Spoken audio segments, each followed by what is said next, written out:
What's poppin' YouTube? It is Cosmos here bringing you some patch notes content today. We will be talking about the bonus update for 8.6 as well as the big mid-season patch 8.7 from, of course, a Joust perspective, something I think is an untapped market. So we'll just be going over, the changes, what I think is really big, what I think doesn't really matter very much, that kind of stuff, and just giving my overall opinion on how it's going to affect Joust as a game mode, blah, blah, blah, blah, blah, that kind of, you know the deal. All right, let's get started. So 8.6 bonus update notes while we're start, and then we'll go straight into the big 8.7 patch. Should be fun. New god skins, and that's, they look alright, and they're pretty good, but it's not what we're looking for. The soul gem, this item has needed a nerf for a while. It's pretty darn cheap for all the stuff that it gives, but of course it doesn't really affect you that heavily until the late game. But it does become very impactful, gives you a pretty nasty heal, and the damage isn't bad either. And it's especially useful on a god like, something like Merlin, who has a lot of abilities. His passive counts as soul gem stacks. It can stack soul gem, it can proc soul gem. So like there are gods that just get so many procs off this. And decreasing the bonus damage from 30% of your magical power to 25% of your magical power, that's not that crazy. As like a late game mage in Joust, you have what, like 600, 700 power maybe? Like that's like late of the late, like about as late as it gets. Like if you get to completely full build, like a 3k pot, you might graze like 900 depending on your build, maybe 800. But that 5% isn't going to make the craziest difference. Like let's just run the numbers real quick. 800 times 0.05, 5%. You're losing 40 damage if you have like the highest damage build you can possibly get.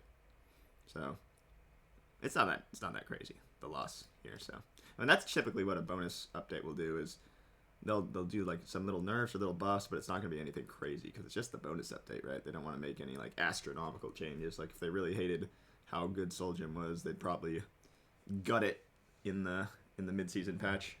But secret, it's not. Moving on, we got Charon's Coin. Decrease the magical power from 90 to 80. I've been wondering when they were going to do something like this, because when they buffed Charon's Coin a while back, it went from 2,600 gold. Oh no, it went from 2,500 gold to 2,400 gold. And it went from 80 power to 90. So I got like a two-pronged buff, and Obsidian Shard, which is of course the counterpart of Charon's Coin, because it's got the 20% pen on it. The base stats, nothing happened to Obsidian. Obsidian cost 25.50, so basically Charon's was just 150 gold less with the same base pen, and it gave the same power because Obsidian gives 90 power. So this is a good nerf. I'm a fan of it, because people just be buying Charon's Coin every single game, just never Obsidian. So this should free up some build paths. Stone of Gaia, this is more of a conquest nerf, doesn't really affect Joust very much. And it's pretty hefty. It takes the half the effectiveness away from the passive. So if you build Stone of Gaia in Joust, you'll feel this. But it's definitely not a change that's like, oh, never building Stone of Gaia again kind of thing, right? Still good sustain. Morgan Le Fay. Yeah, haven't played her too much in Joust. Played against her a bit. Played her a couple times. She definitely needs this. 2-second increase to her cooldowns on her 1. That thing is just up so often. She's just fearing you all over the place, man. It's annoying as heck. Persephone, increasing her 2 cooldown from 14 to 15, and decreasing bite scaling 40 to 35, and on her jump, decreasing the scaling by 10%. I don't think you're going to feel this really much. It's only going to matter in hyper late game, but it's kind of like the Soul Gem nerf, right? 5% scaling, 10% scaling, increasing the cooldown by 1 second. It's nothing crazy. Like Persephone is still really annoying and really hard to deal with, so at least they're doing something, right? You gotta start somewhere. Don't want to just completely gut her right off the bat, so I'm okay with that. King Arthur, this of course is more of a conquest nerf. King Arthur is kind of butt cheeks in Joust. I don't think he's terrible. He actually has like one of the lowest win rates in the game mode though, so it's funny. They took away 5 damage per rank of his 1 on both sides, so he's actually losing like a decent amount of damage through this, because that's what, 5, 10, 15, 20 damage through. Once you hit level 5 you lose, and that's on 2 sides of the coin, so you lose 40 damage overall. on the ability, which isn't you know, a lot, but it's something. And then on the ult, you lose 20 damage overall as well. But the big one is the big ult, because this thing, like, even if you beads it, after if you get taken up and then you beads it, you still take a ton of damage. So yeah, these are good changes for Arthur. He's crazy in the conquest scene, but now he'll be played even less in Joust. Kerkolin, this is a pretty big one. This is a really good god in Joust. I'm sure you guys know that. Decreasing his health shield by a lot, actually. Look at this. By 10 per level, over 20 levels, he loses 200 health overall through level 20. So that's actually pretty impactful, but it definitely won't kill the character. This is the big one for me. 15 seconds on his ultimate. Because this ultimate used to be 100 seconds, I believe. So they're reverting that. They're reverting his ult cooldown. And they're taking away a decent amount of the damage. 10 at the first rank. And then they're taking away, instead of going up by 75 damage per rank, it only goes up by 60. So that's 15 per rank times 4 gives you 60. Am I trolling?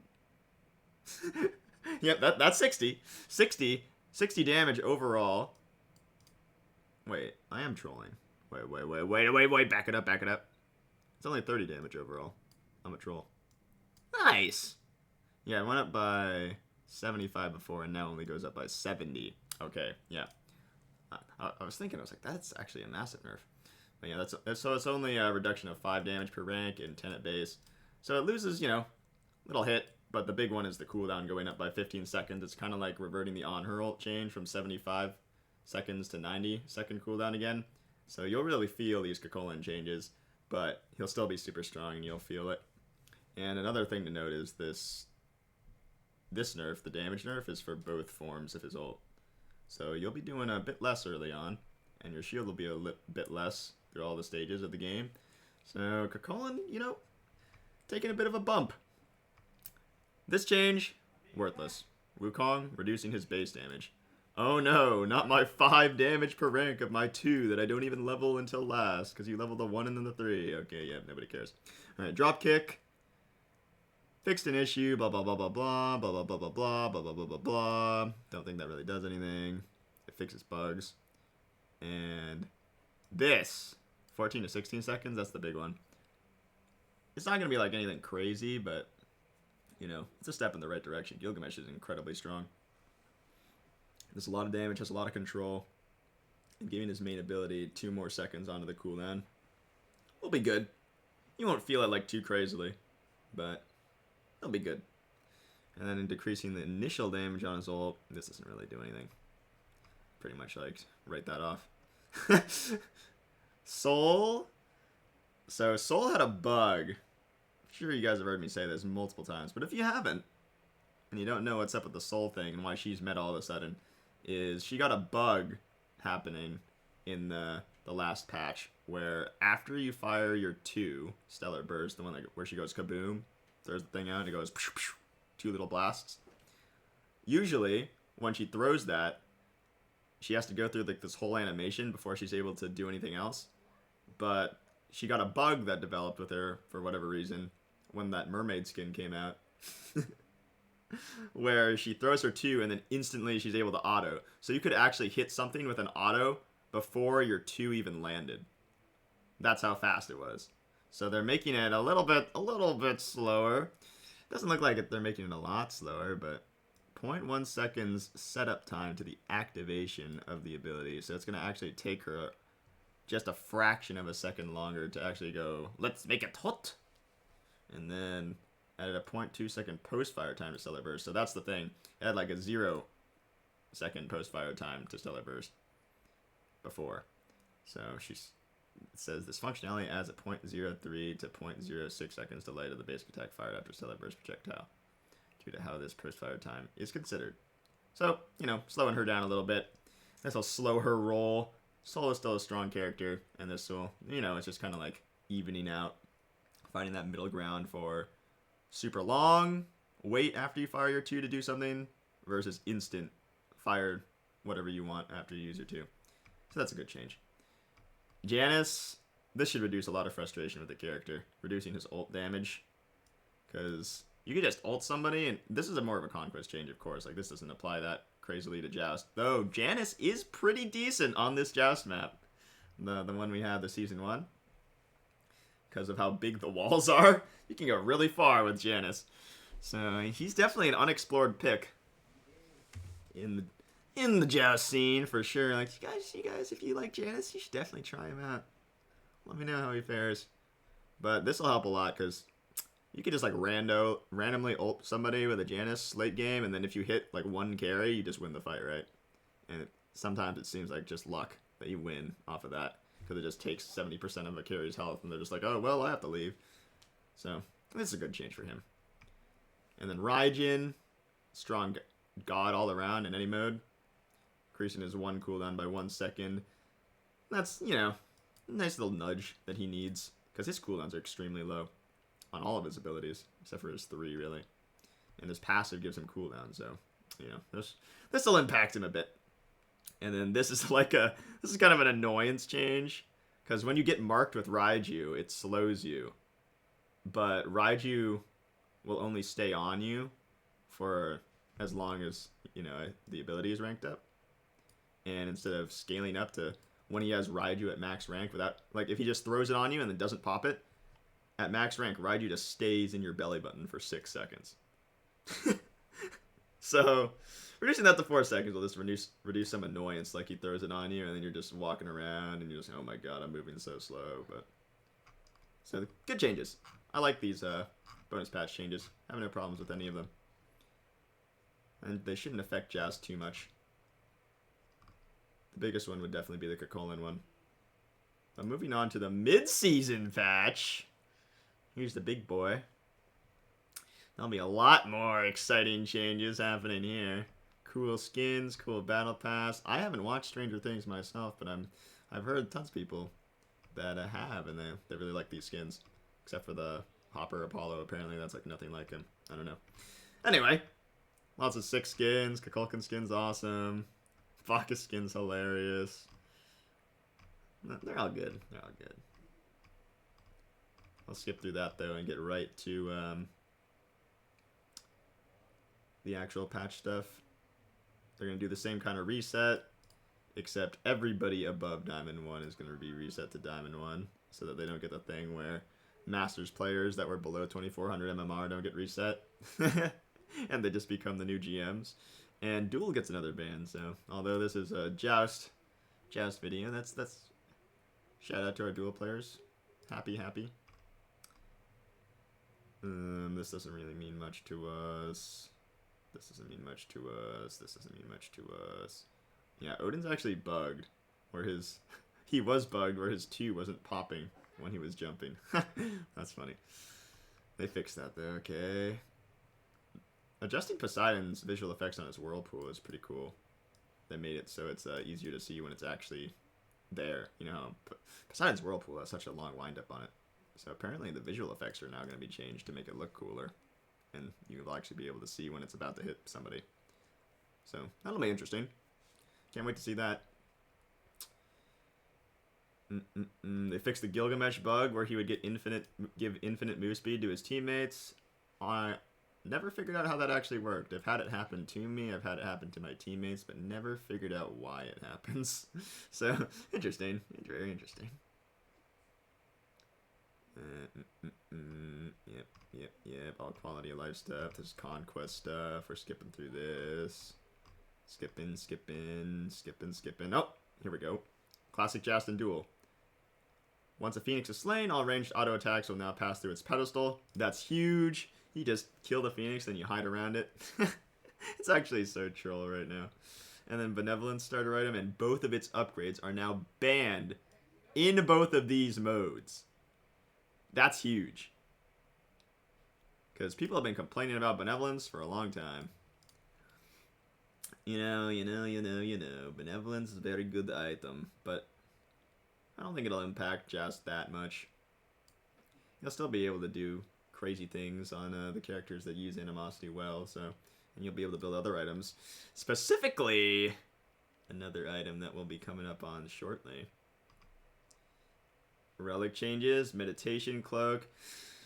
You know, at first I thought this might actually be pretty good. It sends out a pulse, 4 pulses of healing and mana regen. And then when you upgrade it, it does the 4 pulses, but the pulses also reduce cooldowns of everyone affected by half a second every single time the pulse happens. So it's pretty interesting relic. But the cooldown is a 160 seconds. That is an obnoxiously long cooldown. And I don't think this is going to be worth buying. But definitely an interesting one. Might do some experimentation around with it. But as it stands, I don't think it's going to be that great. Feel like you get more traction out of other relics. Such as Sunder, which is taking a hit here. Though, I think my opinion on the Sunder change is it's kind of like the Persephone rework. It's the same, but different. Like Persephone, she got changed. Her 2 she can't do the explodey stuff, but she's still like incredibly annoying. And she does the same, if not more damage. Which is easier to confirm, easier to hit. And, you know, she's just the worst. I hate playing against Persephone. And you will still feel the pain of Sunder. However, it does have some nice changes to it. It's going to be like a Pele one. You have 2 charges of it. So you can fire it twice. And I would imagine that each charge has a separate cooldown. So let's say you fire one of your Sunder strikes. Then you like wait 20 seconds and you fire your second Sundering Spear Strike. Then you'll get that first one back 90 seconds after you cast it. And then you'll get that second one back 90 seconds after you cast the second one. So, yeah, that'll be interesting. And it still goes 70 units, so that's pretty far. Same distance as it is now. Stopping on first god hit, dealing 10% of their current health. That's true damage and reducing any active shields by 50%. And here's the interesting thing. Targets hit take 10% increased damage for 5 seconds, stacking 2 times. And this is the normal Sunder. This is base Sunder. You don't have to upgrade Sunder to get this. So if you hit a target with both of your Sunder charges, targets take 10% increased damage for 5 seconds, stacking 2 times, you can get the 20% increased damage from Sunder without upgrading it. So I think Sunder is actually kind of better than it was before in some ways. Like, you do have to fire it twice to get this full value, but now you can feel good about buying Sunder right out the gate and not upgrading it. Which is kind of crazy. The big change here is that the Sunder doesn't take away entire shields. But getting the increased damage is nuts. 10% of the current health is true damage. I think it's a little bit less than... It might be the same as current Sunder. I actually don't know. But this obviously is quite a bit of damage. Like when you build Sunder, it does like 500 damage to a tank in the late game. And the upgraded version is going to do 15%. So I would imagine that this is probably the same as whatever Sunder is right now. The actual damage from it. Could be wrong. But yeah, Sunder's going to be still crazy. I think it's actually going to be better. Because of the whole, you don't have to upgrade it to make it crazy good. So you might see a lot more people just starting Sunder so they can take advantage of that increased damage. That they don't even have to pay extra for. So I'm a big fan of this. I like Sunder a lot. And look at the cooldown. They lowered it. Sunder's a 110 second cooldown right now. And it's going to be 90. That means if you build a Relic Dagger, your Sunder's on a 50 second cooldown, bro. That is so low. That is huge for every mode. And crazy impactful for Joust. Because this item is so good at killing tanks. And people love their tanks in Joust. So, I'm not sure, 100% sure why I decided to do this. But I'll take it, I guess. Alright, Bracer gets removed. Doesn't really affect very much, but they add a new relic called Bracer of Radiance. And before I say anything about this, or read anything about this, I'm going to tell you this. This item sucks. Alright, let's read it. Place a radiant glow at a target location for 90 seconds. Allies who move through this field gain 10% increased power if above half health, or 10% movement speed if below half health, For 8 seconds, this fragment acts as a ward. If destroyed, the cooldown of the relic is reduced by 20 seconds. So, before I can make a complete judgment call on that, I need to see how big this radiant glow is, which I haven't seen. So, it lasts for 90 seconds, and the cooldown is 100 seconds. So if this doesn't get counter-warded, theoretically, you have this glow up like all the time, and you can get 10% increased power or 10% movement speed, which is pretty impactful. But, like, I don't know if you're going to be able to see the glow as an enemy. I don't know if you're going to be able to... Or I don't know how big the glow is going to be, so it's a lot of question marks, but just looking at it, I don't think it's going to be that crazy good. Like, you can get it destroyed and acts as a ward? Like, I don't know, man. Like, seems kind of iffy. And then the upgrade is... Oh, I read that wrong. This fragment acts as a ward, and then when you upgrade it, it acts as a sentry ward. So that's the difference. So, yeah, I'm not sure. It does say radiant glow, so you would imagine that the enemies can see it. But like, if it just acts as like an actual ward, then you could have like 2 wards at all times, right? You have your vision shard and you have your bracer of radiance. And you have just from levels 1 to 12, you have free wards, 2 free wards. And this thing lasts for 90 seconds, so it's a long ward. So it could be interesting. Like, it could be good, but I don't think it's gonna be good. Well, we'll definitely have to see. It seems interesting. Seems very interesting. Because, that's only 10 seconds of downtime. You just have a ward on the map at all times with only 10 seconds of downtime. Very interesting. Yeah, we'll have to see. This is, of course, a massive change for anything. Boots are being removed. That's right, you heard it here. Boots no longer exist. And instead of just having boots, from levels 1 to 7, you will gain movement speed that is the equivalent, up to the equivalent of current boots once you hit level 7. So that'll be interesting. Of course, speed pod gets removed. And then we have a couple little changes that I don't think mean very much. Decreased magical penetration of enchanted spear from 10 to 5. Increase the power from 30 to 40. I think it's still going to do about the same thing. It'll be a little bit weaker, I think, earlier on, just because the extra pen's more valuable than the power. Same thing happened to Heavy Mace. And Heavy Mace got decreased gold, minus 50. But I don't think these changes are going to be like, oh no, not my Heavy Mace, or oh yes, I have 10 extra power. Like, it's kind of whatever. Ichable? I don't think you're going to feel this one very much. In your Ichable builds, still going to reduce 21% attack speed instead of 30%, so it's a significant amount less. But you do get 80 power out of this instead of 75, which is a lot of power, man. So I don't think this changes at all when and where you would build Ichable. I think you still build Ichable in the same situations. Still rush it. You can rush Ichable now because you don't have to build boots. Alright, Mystical Mail. Changed passive damage from 40 to 30, but you get 1 extra damage per level. So this will make Mystical Mail a little bit stronger towards the later stages. Won't feel like this thing is as worthless in the late game. Happy. Good change. Wingblade reduced crowd control reduction from 20 to 10. Happy with that. This item is super bloated for 1850. And it's not like this is a crazy change. Like, oh no, I can't build Wingblade anymore, you know? Like, this is a step in the right direction. This change is crazy. Look at Mirrodin. Read the passive with me here. Decreased magical power from 110 to 95. So the item now has 95 power, 10% pen, 10% CDR. New passive.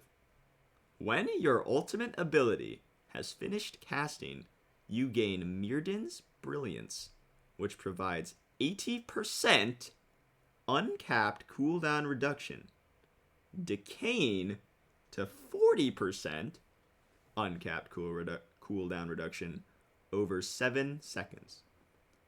Uncapped cooldown reduction overrides normal cooldown reduction, meaning when you get this passive, just think like you don't have any other cooldown reduction. Like, this is your only cooldown reduction. At the end of the 7 seconds, you lose Mirrodin's Brilliance. This can only occur once every 45 seconds. So that is kind of nuts. It's a little bit confusing, but basically how it works is after you use your ult, you have 80% CDR on every ability. Every ability, you have 80% CDR. And that CDR will decay to 40% CDR from 80 over 7 seconds after casting that ult and getting that Mirrodin proc. So, second 0 after I cast my ult, I use my Agni Dash. I get 80% CDR on that dash, and then I use that Agni Dash again 3.5 seconds later, which is halfway through my 7 seconds of Mirrodin proc. I Agni Dash again, but instead of getting 80% CDR, since I used my dash halfway through my Mirrodin proc, I instead will only get half of that, or because I use it halfway through, instead of getting 80%, I'll get 60%, because of course 80% and 40%, 60% is in the middle of theirs too, because it goes from 80% to 40%. So it'll decay like that over time, over those 7 seconds. So it's a very, very interesting item. So theoretically, if you use an ability like immediately after you ult, you'll be able to get that ability back 2 more times probably. So you'll be able to get like 3 rotations of your abilities off with this item, or 2 if your cooldowns are probably a little bit longer, which is very impactful. And it doesn't say anything about non-ultimate cooldowns, because current Mirrodin says after you ult, you get a double cast, right? But it's of any non-ultimate. So you can't Agni Bomb and then Agni Mob again and get a second Agni Bomb, or a third Agni Bomb. So you can't like triple Agni Bomb when you only have 2 bombs. But this doesn't say anything about how your ult's gonna not have the cooldown, so theoretically, you might be firing like 6 Agni Bombs. if this is exactly what it intends. It says nothing about your ult cooldown not having this cool cooldown reduction. So like, yeah, you might just be firing a bunch of Agni Bombs. And this will make Staff of Mirrodin crazy good. However, you do need to consider that Mirrodin costs 2,800 gold, and they're reducing the power from 110 to 95. So you're paying 2,800 for 95 power. To put that into perspective, you have Obsidian Shard, which gives you 90 power for 2,550. So you're paying 250 extra for 10% less pen, 5 more power, and this amazing passive. And that's totally worth it. So I'm very curious to see if this actually makes it to live, because this is crazy good. And then from this, we go to this. War Flag. Look at this. Getting an assist when an enemy dies provides a stack that gives 1% movement speed and 2% attack speed for 8 seconds to nearby allies up to 10 stacks. So that's the same as normal War Flag, except you don't get the regen. But while at or above 4 stacks, each time you damage an enemy god, you restore 15 health and mana to nearby allies within 55 units, and you gain 8 gold. That's the big one. You gain 8 gold. Because that's the difference between War Flag and the other support items, is you get no gold. But War Flag, especially when you can have 2 of them and get the stacks twice as fast, such as in a game mode like Joust, you'll be getting this gold relatively easily.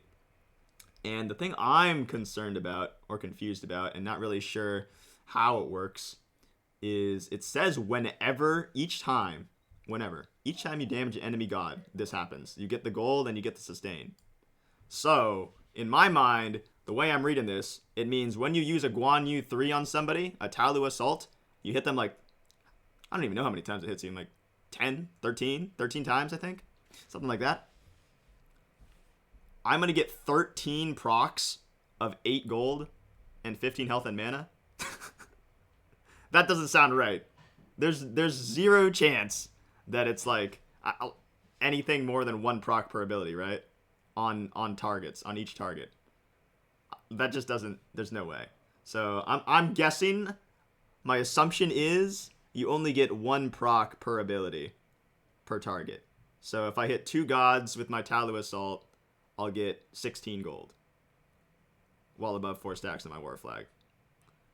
And since Joust is playing around waves pretty much all the time, you're going to have these stacks. You're going to get this value. So I think this item is going to be really strong. But I'm just thinking about if this is actually the way it's going to work each time you damage the enemy. Just imagine Talu assaulting one person on the enemy team. You hit them with the whole thing, 13 procs, and you have a Fafnir who buffs you while you're hitting them. So you get 26 War Flag procs. 26 times 8. That's 208 gold generated for your team. And 26 times 15. 390 health and mana back for using Talu Assault. Just actually imagine if this is the way it works. That would be so funny. Oh, I can't wait to see it. Well, there's no way it works like that, though. Well, we'll find out, I guess. But the upgraded War Banner, or War Flag into War Banner. Getting assist from an enemy provides a stack, provides 2% movement speed, so it's double the passive for 8 seconds, up to 10 stacks. And the massive thing, this is my favorite change here to War Banner, is while at or above 4 stacks, each time you damage an enemy god, you get that restoration of health and mana, percentage of your health and mana, and you refresh the duration of these stacks. So this completely fixes the issue that I had with War Banner. With you clear the wave, and then you start fighting, and then your War Banner procs run out in the middle of the fight. That is no longer going to be a problem.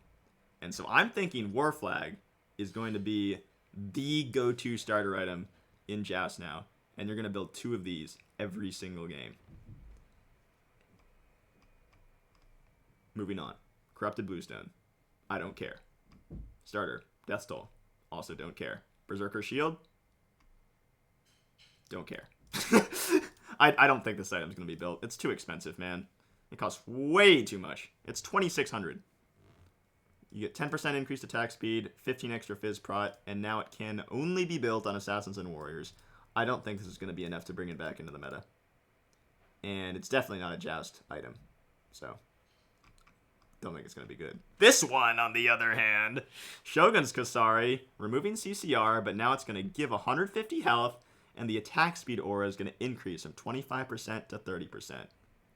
With the changes to War Flag and War Banner in mind, knowing that attack speed and movement speed and playing around waves is perfect for Joust, Shogun's Kasari is going to be a must-buy in the game mode. That's my hot take. Shogun's Kasari, Emperor's Armor, Talisman of Energy, double War Flag. That's what I'm thinking. Serrated Edge. Increase physical power by 10. Good change. I like it.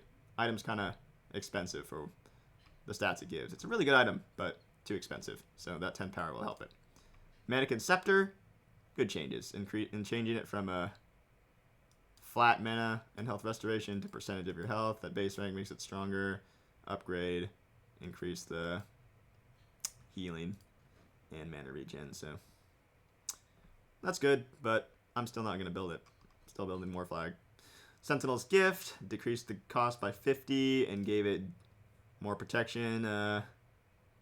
This will probably be what you build if you don't want to build War Flag, but I don't see why you wouldn't want to build War Flag in Joust. No Benevolence anymore means you go Sentinels or War Flag. I'm building War Flag. But this is still good, so, you know. If you don't want to be a War Flag guy, you can be a Sentinels guy, I guess.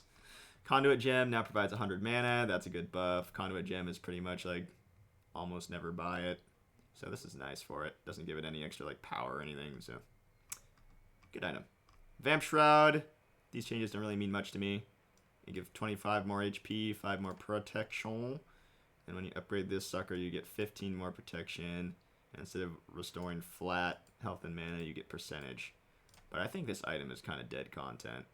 I don't think you're buying this item unless it's super, super niche, like your Freya with Sacrificial Shroud. Sacrificial Shroud's giving 15 extra power. But, I don't know. I feel like you never want Blood-Soaked Shroud. That's just my take on it. I don't see how this helps a lot of people. Like, you'd build it on maybe Zhong, maybe Hades. But outside of that, not really feeling it. Warrior's Axe change is big. Increased passive bonus damage and health steal from 30 to 35, which is already a decent buff in itself. And then +1 per level. So this is like the one starter in my mind that I'm thinking could actually compete with War Flag. Because you hit like level 10, and you're doing 45 true damage to an enemy when you hit them every 8 seconds it is. That's a lot of damage. That's like almost a whole ability level worth of damage every 8 seconds. So it's like you have a level 6 ability instead of a level 5 ability on a lot of warriors and assassins and whoever else you decide to build this on. So this is a big buff for Warrior's Axe. But I still think that War Flag will be better. Alright, increasing power of Atalanta's bow. Yeah, I don't think this item, that does anything for this item. This doesn't really do anything for this item. Just give it some MP5. It'll help a lot, because the big struggle of the cowls are that they don't have any MP5 on them. They don't have a sustain. So this will definitely be attractive for our hunter players, but it doesn't mean much to me. But if you are a hunter player, consider trying out some cowl, because cowl has good stats on it. Warding Sigil, decreased cost from 700 to 600. Still think this item is dead content. Tainted Steel basically is now Tainted Amulet. You reduce their healing by less, but you steal their healing. So you basically just buy yourself a Cerberus passive. So, doesn't give any money. I'm buying War Flag still. I might do this if I'm doing something super niche, like I'm playing Cerberus Mage. Or not Cerberus Mage. Jormungandr Mage. And I'm running like a triple tank comp, and we have 2 War Flags already, and I just want to go like an actual starter that I would build on a mage, but I'm also a guardian, so I want to be tanky. Could start Tainted Steel if they have a lot of healing. But yeah, still super niche, super niche. Increase healing reduction on this. This is still dead. Never build this. Always build this if you're going this tree.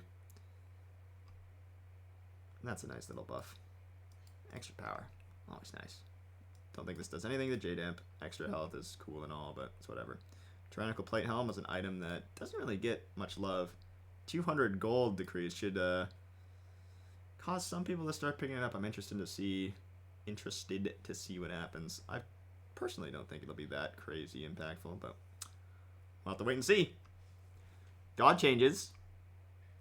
This is nice for Alma. Her shield charges up a little bit faster, a little bit easier.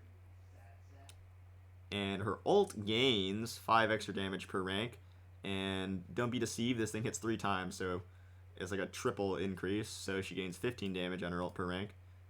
She gains 120 damage on her ult per rank right now. And she's going to gain 135 damage on her ult per rank after. So that's pretty good. Nice little changes for her. These Artemis changes do nothing. God still sucks. Baba Yaga. This god's already good. 2 seconds off her jump. Extra health or shield scaling on her house with the changes to Sunder could be nice. And the knockback strength is really good. Like, remember how Heimdall used to knock you back like a million light years into the future? Now Baba's going to do it too. She already kind of knocks you back pretty far. So increasing knockback strength, you'll feel this change. Nice little buffs for Baba. Don't think they're anything crazy, but you'll definitely feel them. Baron, don't think these do anything for him really. More Hysteria on basic attacks. More Hysteria from his 1. Added the power buff duration. Or power debuff, rather. And this is probably the most impactful one. Reducing the cooldown on his 2.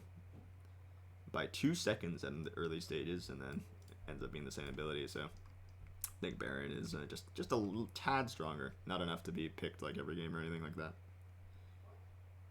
But he's definitely a good Joust god. He's always been a good Joust god. Doesn't get played as much as he needs to be, or as he should be, I think. Daji 2, decreasing this 2 by 2 seconds. This matters mainly for Conquest. Doesn't really mean much for Joust. It just allows her to clear a bit easier. Hachiman. These are like little changes. They help him. It's nothing insane though. Like, I think the god's already pretty good, so just giving people incentive to play him, and I feel could just be all it takes for him to become a little bit more meta. So I like these changes. Hades, god's pretty weak. Reducing his 3 cooldown by 1 second, and giving his ult the ability to reduce his other cooldowns by 0.2 seconds for every enemy hit by his ult. So like if you suck a minion wave, you're reducing, like there's 6 minions in a wave, you're reducing your cooldowns by 1.2 seconds every tick. And then let's say you're also hitting a god, one god, that's 1.4 seconds every tick. So you could reduce your cooldowns by quite a bit with this. But it's a nice little nudge. It's nothing crazy. It'll help Hades. But I don't think it's enough to make him appear a lot in Joust. He's always been a niche pick. He's decent. But these will be nice changes. We'll see how they play out. Hebo gaining some early clear. That's more of a conk buff. Maybe people play him in mid. Doesn't affect Joust too much. Hebo is still a super glass cannon, super risky, high reward pick in Joust. You go him if you want to protect him. He's like Zeus, but a little bit more reliable. So this is nice for Hebo. The hell changes, giving her 15% more scaling on her damaging abilities overall on the Dark Stance ones, and decreasing her mana cost a bit. This will help a lot. She's already a solid god in Joust, and this might make more players feel like they can play her. So I like these changes. Once again, they're nothing crazy, but they will be felt. Because her passive in Dark Stance, she gains increased damage to her abilities. So giving her more scaling is like a two-pronged effect. Because when you increase her scaling, you give her passive more value. Because her passive is going to make that scaling matter all the much more. Because you'll be doing extra damage with that scaling. Increased damage on top of that scaling, rather. So you'll feel this. Hera? Don't think this does really very much. Scaling on Argus's hit strikes by 5% to each hit. Yay.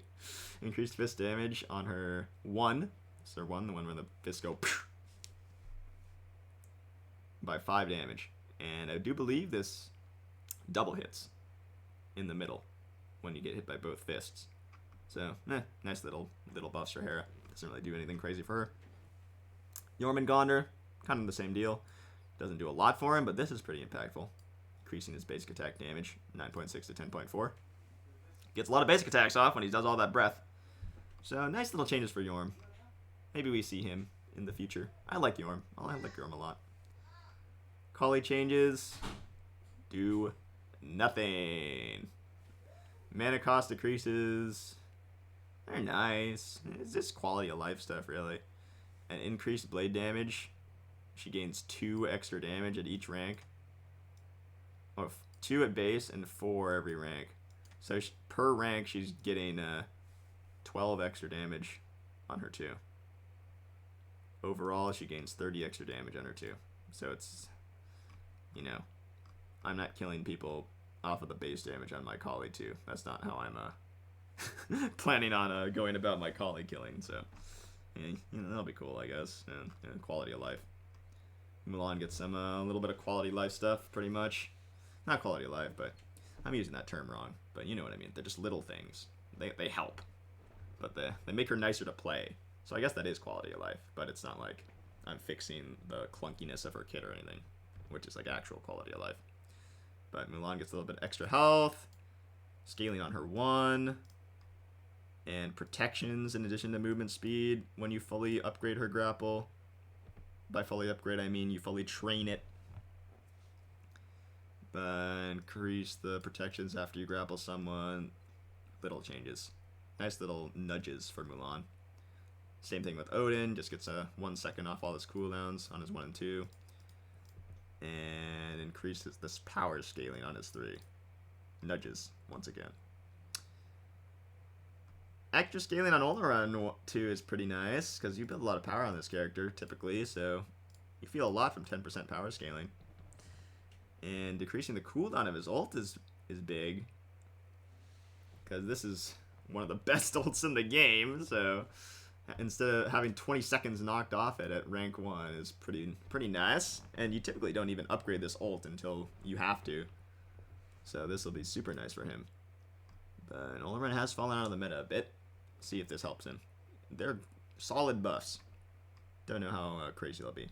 Rat, they got to reduce his movement speed on his acorns, of course, because they're removing boots, which is the craziest thing happening in this chain or in this patch. Susano firing Typhoon while dead, Terra firing her 2 while dead, quality of life stuff. Increasing Thor's passive by 25 units, that's just a nice thing for him. Increase power scaling on his ult by 10%. Neither of those do anything crazy for him, he's still basically the same god. Thoth gaining 5% on his 1, his power scaling. You'll feel that a little bit more than you might think, that 5%, because you get 3 shots, so that's 15% scaling, and then Thoth, with successive hits on gods, his 1 does 10% more damage every time, right? So, stacking scaling with percent damage increase, as we went over with Hell, is pretty impactful. So Thoth will do just a bit more damage. You're going to feel this. Might bring him a little bit more into the fray in Joust. People will be a little bit less scared about the Fenris diving them. Because you could do a little bit more damage to him and kill him a little bit faster than he can kill you, maybe. We'll find out. Tiamat, this is more of a conquest change. Doesn't affect Joust very much. Basically, your minions would push down the lanes and get their phoenixes and get their towers and get their structures, and you didn't even have to be there. And now they'll like kill themselves off when they hit structures, so that's nice.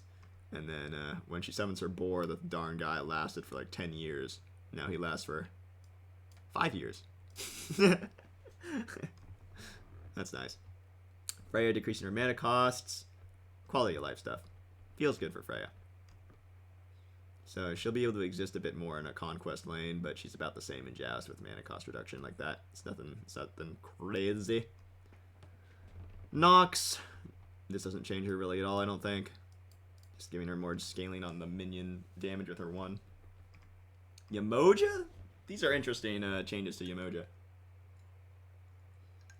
So you don't need to build mana on her anymore, so lucky me, I'll never have to see a Breastplate Yemoja again, probably. Unless they read mana MP5 are now converted to health at a rate of 20%. And they're like, oh, time to build Book of Thoth Yemoja. Yeah, don't do that. So, yeah, don't need to build mana. And now when you chain your 1 3 times in a row, you'll have a little bit of a pre-fire delay. So if you use Bouncing Bubble, and then you use Moonstrike, it'll be the same speed as it is now. But if you use Bouncing Bubble immediately again after those first 2, there will be a delay on that 3rd cast. And instead of just keeping that as the only thing they do, in addition to the passive changes, is pretty nice. Quality of life stuff. It makes you feel like you don't have to build Breastplate, don't have to build Hide of the Urchin, don't have to build some kind of mana item. Increase base damage on your 1. And increased post-fire on your 1. So should this be a little bit slower? Just a little bit. But your ult, also 10% or a 10-second cooldown increase. And now she has the same base cooldown on her ult as Olorun. So I guess you now must play Yemoja and Olorun. It has to be done. Very cool, your Ruben matching up. But Yemoja, I think, will be about the same as she is now, pretty much. I don't think this changes her by any crazy amount. What keeps her meta, or so good, is the 2s. The late game 2s are just so nice. Like, her 1s are not the big impact abilities. The 3s and the 2s are what you're looking for in the late game from your Yemoja player. The yoinks on the 3s, the traps on the ults, and the saving the teammates, making them just that much harder to kill with the 2s. It's just so annoying, all that shielding and healing. And the sad thing, or the crazy thing, is it's not like crazy enough shielding and healing that you want to build specifically to counter it. Like, you don't want to build Cursed Ankh that badly against the Yemoja, because you're only going to counter the healing. Like, she's still going to be giving fat shields to people if she uses the 2. And she can just help them escape. She just uses her 3 maybe and just avoid the Cursed Ankh entirely. Like, it's pretty tough to playing Ankh into Emoja. So, she's about the same, man. Still a strong god in Joust, but you must know how to play her, and that is why I believe she isn't played very much in Joust. Just because she's hard to play, hard to get the right hang of.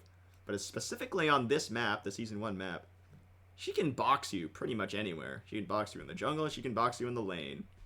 And by box you, I mean with her ult. She can trap you. So this god is really good on the Season 1 map. Definitely should see some more play.